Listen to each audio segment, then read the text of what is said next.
Stage కి ఉన్నాం కారణం నేను ఎంతనో వీడు అంత సపోర్ట్ చేసిండు.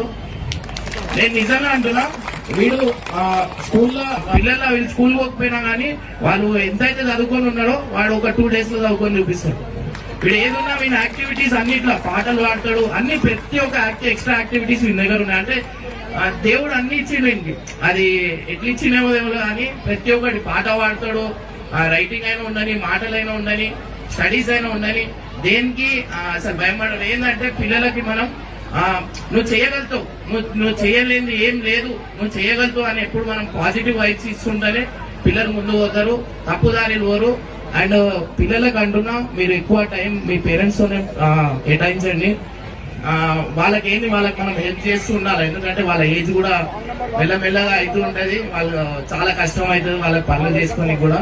సో ఖచ్చితంగా మీరు అందరూ మీ పేరెంట్స్ తోనే టైం స్పెండ్ చేయండి. పేరెంట్స్